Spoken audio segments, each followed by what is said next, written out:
Hey everybody, this is Death by D4 and welcome to my guide on how to play as the Cleric class in Dungeons & Dragons 5th edition. There's a lot to go over, so be sure to subscribe and let's dive right on in. At first level you get a d8 for your hit die, proficiencies in light armor, medium armor, shields, simple weapons, wisdom saving throws, charisma saving throws, and 2 skills of your choice from history, insight, medicine, persuasion, and religion. You also get spellcasting, which allows you to cast spells using your wisdom. As an added note, you're a prepared spellcaster who also gets access to ritual casting. And finally, unlike most other classes in the game, you get to pick your cleric subclass right away. So far you can pick from the domains of Arcana, Death, Forge, Grave, Knowledge, Life, Light, Nature, Order, Tempest, Trickery, and War, all of which offer you new features at 1st, 2nd, 6th, 8th, and 17th level. As I always say, just pick whatever speaks to your character the most. I will definitely not be going over all the subclass features right now, but if you'd like me to in a future video, again, please let me know down in the comments below.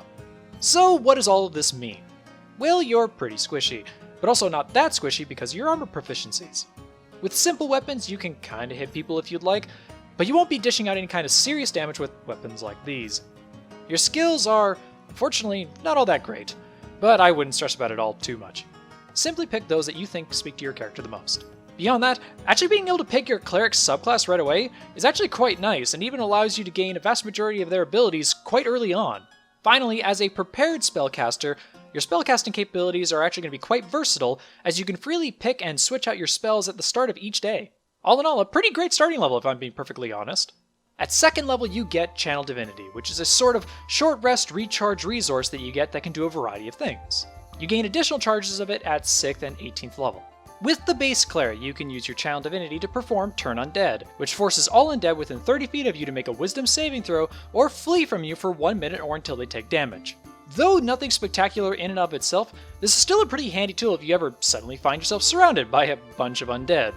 Also, just as a bit of an added note, you will get more uses for your Channel Divinity depending on which subclass you choose. All in all, a dependent feature, but still pretty handy to have if you ask me. At 4th level, just like everybody else, you get your ability score increase, which you get again at 8th, 12th, 16th, and 19th levels. On the topic of stats, I'd be sure to max out your wisdom score first, followed up by your dexterity and constitution score second. Beyond that, maybe put some points into strength if you really require it, or charisma just to improve its saving throw. Otherwise, I would avoid putting any points into your intelligence, because, surprise surprise, you're really never going to be using it. At 5th level, your Turn Undead feature gains the Destroy Undead feature, which causes all undead of CR 1/2 or lower to instantly die if they fail their saving throw. The limitation of this feature raises to CR 2 at 11th level, CR 3 at 14th level, and CR 4 at 17th level. Honestly, despite the very strict cap on the CR requirement for this ability, this is actually a pretty awesome feature to have, as it basically nullifies the threat of any lower undead you could possibly face. You may not get the chance to use it very often, admittedly, but when you do, it can feel really good being able to just drop an entire nuke on an entire horde of undead around you. All in all, a very satisfying ability. And finally, at 10th level you get Divine Intervention, which allows you to use your action to ask for assistance from your deity. When you do this, you roll a d100, and if you roll below your cleric's level, your deity will then intervene. At 20th level, you don't even have to roll for this. Your deity will always answer your call. Just note that the recharge for this feature changes depending on if you succeed or fail. If you fail, then it's only a long rest to use it again. If you succeed, then you have to wait a whole week before you can use it again. Now I know this feature sounds a little bit crazy at first, and admittedly, the real extent of this power is almost entirely within your DM's hands, but I mean, come on. This feature's actually kind of insane! It basically just boils down to you forcing your DM to do something by literally evoking a Deus Ex Machina. I'll admit, I honestly have no idea how far you could possibly take it with this feature, but considering that the cooldown for this one is a week long if you succeed, oh, you better make sure it's something good at that point. All in all, a super fun ability if you ever get the chance to use it. Alright, that does it for all of the class features. Now into just a few of my own personal recommendations concerning it. If you like to play as the Cleric and you're stuck on choosing a race, I'd recommend the Turtle. It gets you bonuses to your strength and wisdom scores, the ability to make unarmed strikes with your claws, the ability for you to hold your breath for up to an hour, a natural AC of 17 that will stack with a shield at the cost of being able to wear any armor of any kind, and the ability to withdraw into your shell to gain an additional 4 AC and advantage on strength and constitution saving throws at the cost of falling prone, gaining disadvantage on your dexterity saving throws, and being unable to take any other action except emerge from your shell as a bonus action. Oh, and You also gain proficiency in survival.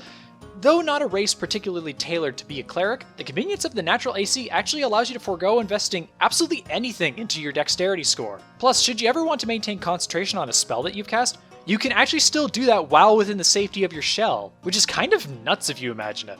I'll admit it, the turtle is a bit of a stretch to fully recommend as a race for a cleric, but I quite like it, and it's definitely not a bad option still. At the very least, it's a lot more interesting than picking Variant Human. Now, as for feats, I'd recommend taking the Spell Sniper, as it will increase the range of some of your spells, as well as give you access to Shillelagh, which is a great cantrip for you to actually have in general, as it allows you to use your spellcasting modifier for all your melee attack rolls with your weapons instead of your strength. Aside from that, if you do actually want to use your strength, maybe heavily armored, as that will allow you to actually then wear heavy armor. Warcaster's also good, as it will allow you to cast spells while wielding a shield, and help you maintain concentration on all of your spells in general. Speaking of spells, let's talk about those now. As for your cantrips, I'd look into taking either Sacred Flame or Toll of the Dead for some reliable damage. Beyond that, in case of maybe any kind of emergencies you may face, Spare the Dying is always nice as it will help prevent any unnecessary player death while outside of combat. I mean, yes, usually I'd recommend something like Mage Hand at this point, but that's not actually an option for you, so oh well.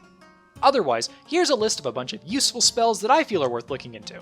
Bane, Bless, Cure Wounds, Detect Magic, Guiding Bolt, Healing Word, Inflict Wounds, Shield of Faith, Aid, Blindness Deafness, Enhance Ability, Lesser Restoration, Locate Object, Prayer of Healing, Silence, Spiritual Weapon, Zone of Truth, Bestow Curse, Dispel Magic, Feign Death, Mass Healing Word, Remove Curse, Revivify, Speak with Dead, Spirit Guardians, Banishment, Death Ward, Divination, Guardian of Faith, Locate Creature, Contagion, Dawn, Flame Strike, Greater Restoration, Holy Weapon, Mass Cure Wounds, Raise Dead, Harm, Heal, Hero's Feast, True Seeing, Word of Recall, Etherealness, Firestorm, Regenerate, Resurrection, Anti-Magic Field, Holy Aura, Mass Heal, and True Resurrection.